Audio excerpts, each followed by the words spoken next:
Ramblings of a Music Teacher, Episode 19, Tricks to Remember Major Scale Fingerings. Getting the right fingering is essential for executing scales proficiently and fluently. But I'm sure you, like many of my students, find remembering the fingerings a little daunting, especially considering the sheer number you need to learn for the higher grades at ABRSM. In this podcast, I will be sharing a few tricks, and by the way, if you have any tricks that I don't mention, feel free to add them to the comments to help other listeners. Let's first consider the basic scales G, C, D, A and E major. I'm sure you are all aware that these follow a basic 3-4-3 finger pattern, and when you came across the first three in grade 1, you probably had little problem learning them. One of the greatest challenges for students between grades 1 and 2 is putting these scales hands together. I like to point out to them that threes are always together. So if you are using a third finger in one hand, you should be doing the same in the other hand at the same time.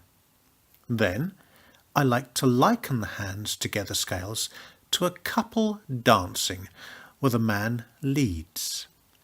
On the way up, the right hand is the man. That is to say that it will do the changes of 3-4-3 just before the left hand. And on the way down, the roles are reversed, where the left hand leads the 3-4-3 pattern. The mistake that many students make is to think that any fingering will do as long as they play the right notes. This is not true. Okay, sometimes you get away with it, but invariably mistakes happen just after the fingering goes off course. Make sure you start slowly to ingrain the correct fingering into your muscle memory. Next, let's go on to the flat scales, that is B flat, E flat, A flat and D flat major. These all follow one pattern. In the right hand ascending and the left hand descending, for all these scales, the thumb always goes after the black note or group of black notes if there are more than one consecutively. The right hand descending always puts fourth on B flat, and the left hand ascending always uses fourth for the first crossover. Finally, that leaves F major, B major and F sharp major.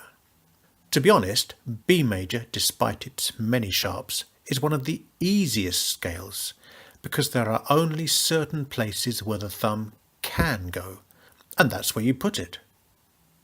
Interestingly, in all three of these scales, thumbs are always together in both hands, except for the very first and last note in the case of F major.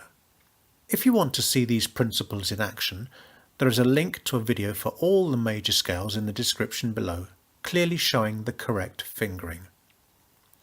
Also, there will be a link for a transcript of this podcast on my blog so that you can digest this information at your leisure.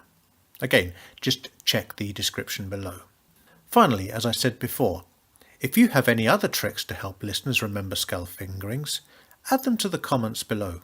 Thank you again for listening, and tune in next time for more ramblings of a music teacher.